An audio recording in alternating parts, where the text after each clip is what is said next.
ఇప్పుడే 'sisters mid night' అనే ఒక మూవీ అయితే చూడడం జరిగిందనమాట. ఈ మూవీ జస్ట్ అలా ఒక టెంప్లెట్ అయితే చూశాననమాట. ఆ టెంప్లెట్‌లో ఆ ఫోటో నచ్చి ఒరేయ్! మూవీ ఏదో ఇంట్రెస్టింగ్ ఉందిరా బాబు అని చెప్పి స్టార్ట్ చేశాను. ఒక 15-20 మినిట్స్ పోతా ఉంది. ఓకే. ఇదేదో సంథింగ్ ఇంట్రెస్టింగ్‌గా ఉంది అని చెప్పి అలా చూడటం అయితే స్టార్ట్ చేశాననమాట. సో, రన్ టైమ్ కూడా చాలా తక్కువ ఉన్నింది. 1 అవర్ 47 మినిట్సే ఉన్నింది. సో, 1 అవర్ 47 మినిట్సే కదా! 20 మినిట్స్ స్టోరీ బిల్డింగ్ టైం తీసుకున్నాడు. తర్వాత ఇంకా మూవీ బాగుంటదేమో. రాధిక ఆప్టే గారు కదా! సో, యాక్టింగ్‌కి మంచి స్కోప్ ఉన్న రోలేమో అందుకని ఆమెను తీసుకొని చేస్తున్నారు అని చెప్పి అలా వెయిట్ చేస్తా ఉన్నాను. ఎంత చిరాకేసిందంటే మూవీ లాస్ట్‌కొచ్చేసరికి. అసలు ఎందుకు స్టార్ట్ చేశానురా మూవీ అని చాలా అంటే చాలా రిగ్రెట్ అయ్యాను. ఎంత లత్కోర్ మూవీ అంటే అంత లత్కోర్ మూవీ. ఎవరు చూసే సాహసం అయితే చేయబాకండి. ఫ్యామిలీస్‌తో కూర్చొని అసలు చూడబాకండి. చాలా అంటే చాలా వరస్ట్‌గా ఉంది మూవీ. అసలు ఎందుకు చూసానురా అని ఫీల్ అయిపోయాను. అసలు ఆ 20 మినిట్స్ ఏమైతే జరిగిందో లాస్ట్ సినిమా అయిపోయే వరకు 1 అవర్ 47 మినిట్స్ అదే జరుగుతా ఉంది. అసలు ఎందుకు జరుగుతుందో అర్థం కాదు. ఆమె ఎందుకు అలా చేస్తుందో అర్థం కాదు. అసలు ఈ స్క్రిప్ట్ ఏందో అర్థం కాదు. ఏమీ అర్థం కాదు. మూవీ మాత్రం అలా పోతా ఉంటది.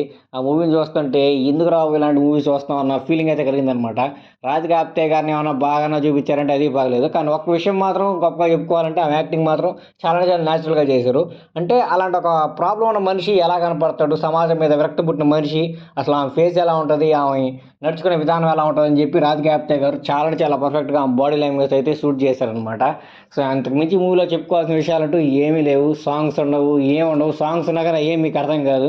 కొన్ని కొన్ని సీన్స్ చూస్తుంటే ఎందుకురా ఇలాంటి సీన్స్ పెట్టారు? అసలు ఈ మూవీకి ఇది అవసరమే లేదు. అనవసరంగా దీన్ని ఇరికిచ్చినట్టున్నారు. ఏదో కారణం చేత అనిపించింది. సో, మూవీ అయితే అంత గొప్పగా ఏమీ లేదు. ప్లాట్ విషయానికొస్తే ప్లాట్ ఏమీ లేదు. అలా ఒక చిన్న వీధిలో బతుకుతున్న ఒక అమ్మాయి వ్యాంపైర్‌గా మారితే ఎలా ఉంటది? ఏంది అనేది. అసలు ఆ అమ్మాయి వ్యాంపైర్‌గా మారడానికి ఏమి కలిసొచ్చాయి? ఏంది అనేది అసలు ఏది మీకు క్లియర్‌గా అర్థం కాదనమాట మూవీలో. అసలు వాళ్ళు అలా ఎందుకు మారిపోయారో అర్థం కాదు. ఆమె ఎందుకు అలా చేస్తుందో అర్థం కాదు. అసలు ఏం జరుగుతుందిరా మూవీ అని అర్థమయ్యే లోపల మీకు మూవీ అయితే అయిపోద్ది. సో, మీరు మూవీ చూసేసాక ఎందుకు చూసారా మూవీ అన్న ఫీలింగ్‌తో ఖచ్చితంగా రిగ్రెట్ అయితే ఫీల్ అవుతారనమాట. సో, మూవీ అయితే చాలా వరస్ట్‌గా ఉంది. పిల్లలతో కూర్చొని అసలు చూడబాకండి. కూర్చొని చూడాలనిపిస్తే మీకేమైనా వైఫు లేకపోతే సోలోగా కూర్చొని చూడండి. పిల్లలతో కూర్చొని సాహసం అయితే చేయబాకండి. చాలా అంటే చాలా వరస్ట్‌గా ఉంది మూవీ. మూవీ పేరు 'సిస్టర్ మిడ్ నైట్' అనమాట.